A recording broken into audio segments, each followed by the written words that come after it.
Le Nouvel An chinois, c'est quand même une super opportunité d'en apprendre davantage sur la culture chinoise.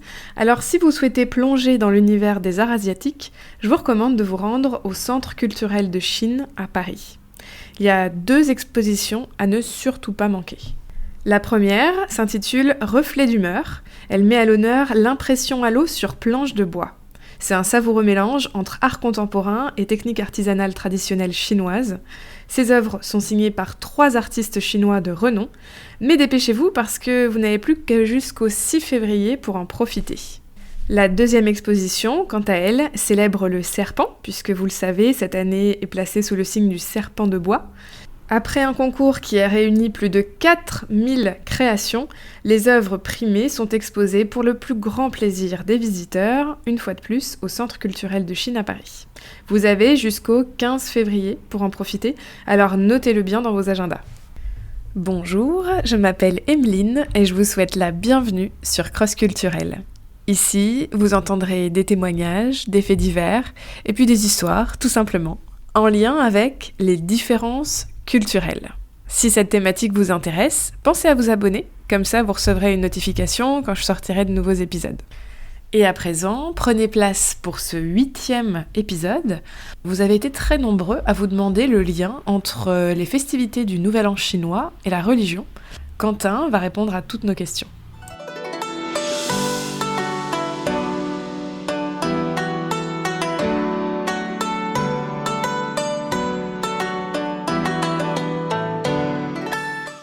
À plusieurs reprises, j'ai pu voir des liens entre le Nouvel An chinois et puis les divinités. Tout Est-ce à qu'on fait. peut faire un lien entre le Nouvel An chinois et la religion?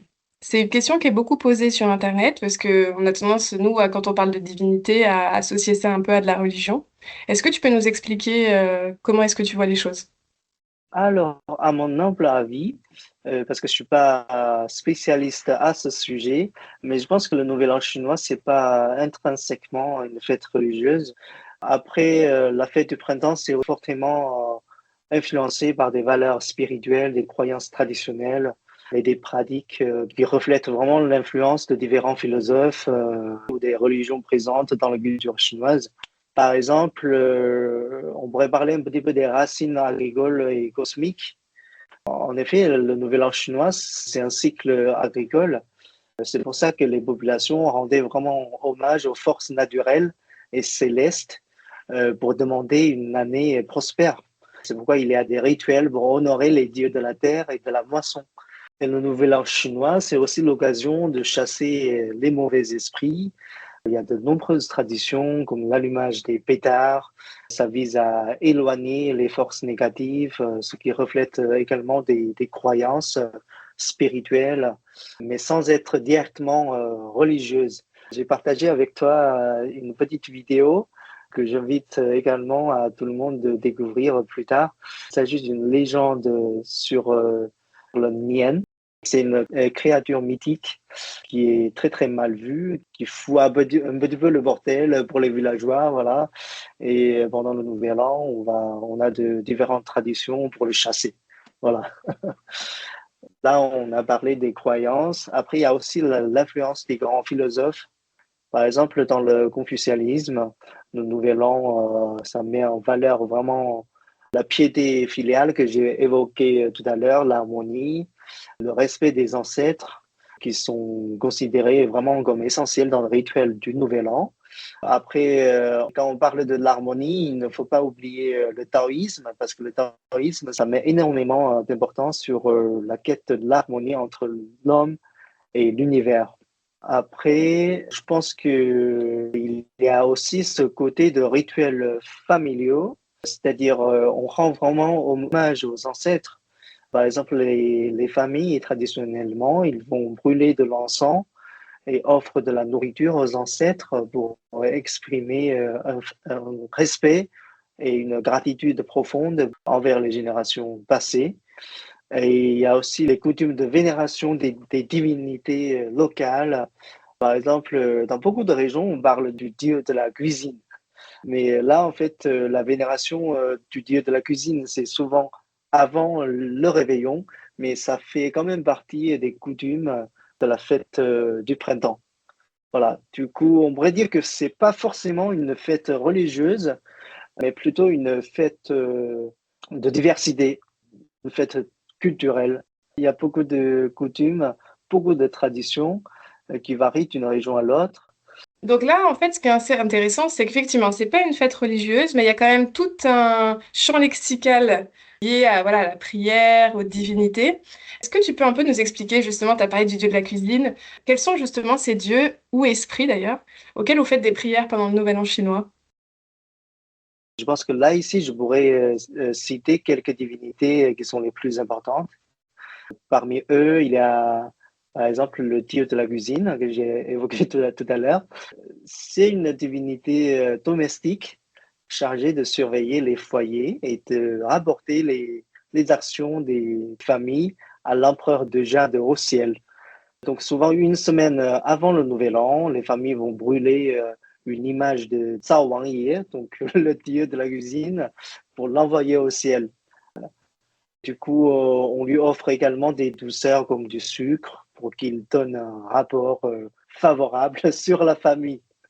Voilà, ce qui est vraiment très très marrant. Ça, en fait, c'est vraiment pour symboliser le départ des mauvaises influences et le renouveau spirituel. Après, on a aussi cette vénération envers l'empereur du Jade.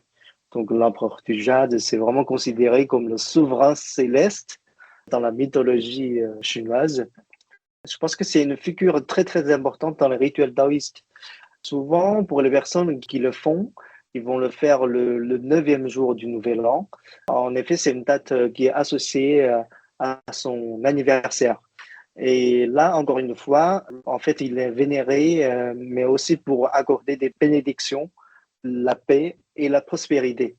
Après, il y a le dieu de la richesse, évidemment, c'est pour attirer la richesse, voilà, la prospérité. Donc souvent, si je ne me trompe pas, c'est le 5e jour du Nouvel An. C'est souvent dédié à l'accueil de Cai Shen. Donc Cai, la richesse, Shen, divinité. Voilà. Après, je pense que il y a aussi des dieux locaux ou qui sont spécifiques aux régions. Par exemple, dans certaines régions du sud de la Chine, on prie la déesse Mazu. Mazu, c'est en fait c'est une figure protectrice des marins et des voyageurs. Donc vraiment dans les régions côtières, on prie beaucoup la déesse Mazu. Et dans d'autres endroits, on pourrait aussi avoir des prières adressées aux dieux de la terre pour garantir des récoltes abondantes. En effet, il y a une large éventualité de dieux. Ça dépend vraiment du métier de chacun et du besoin de chacun. On peut choisir le dieu auquel on va adresser les prières. C'est ça l'avantage. Oui, donc en fait, on n'est pas obligé de prier tous ces dieux-là, mais par contre, on peut choisir Mhm. ceux qui nous, entre guillemets, qui nous intéressent à un instant T pour leur faire nos prières au moment du Nouvel An. Oui, tout à fait. Ouais. Moi, je pense que c'est un avantage pour les pays qui sont laïques. On n'a pas besoin de prier un seul Dieu. Et je pense que c'est plutôt pour apporter la bonne chance, la prospérité, tout ce qui est positif. C'est plutôt une signification qui porte l'espoir. Parce que rester positif, rester dans l'espoir, c'est très, très important pour l'ensemble des êtres humains, je crois. Oui, en fait, aller prier, ça veut dire qu'on a encore de l'espoir en demain. Et pour réaliser ces prières, du coup, on va dans des temples confucéens ou on le fait chez soi? Oui, en effet, pour certains foyers, pour certaines familles, on a des niches qui sont dédiées à certains dieux, par exemple le Zhao Wangye, le dieu de la cuisine ou dieu de la richesse, ou même si vous vous baladez dans les restaurants dans le 13e arrondissement, voilà, c'est un peu cliché, mais c'est le fait. Dans beaucoup de restaurants asiatiques, on pourrait voir qu'il y a des niches qui sont dédiées à telle ou telle divinité. Voilà, donc on pourrait prier, pas forcément pendant le Nouvel An, hein, mais pour les gens qui sont vraiment croyants et ils vont faire leur prière tous les jours. Après, on pourrait aussi se rendre dans les temples, pas forcément confucéens, mais des temples bouddhistes aussi, voilà, pour faire des prières. Là, ça dépend vraiment de la croyance de chacun. parce que la Chine, comme la France, c'est un pays laïque. Et qui dit laïque ne dit pas interdiction des religions, mais bien au contraire, on a vraiment une diversité de religions qui sont présentes en Chine.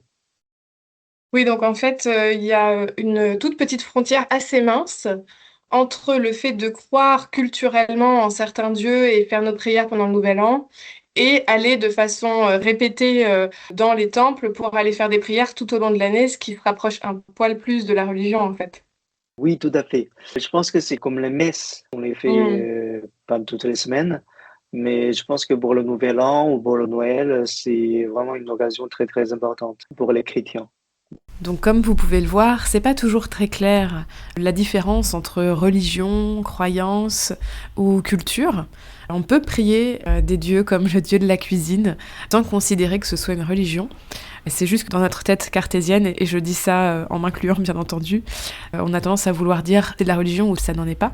Mais en fait, il y a toute une palette entre notre façon de penser et puis les pratiques en Chine. J'espère que cet épisode vous a plu et que ça vous a permis de mieux comprendre le lien entre la religion et le nouvel an chinois. Si cet épisode vous a plu, n'hésitez pas à mettre 5 étoiles sur votre plateforme de podcast préférée. Et moi, je vous dis à demain sur Cross Culturel.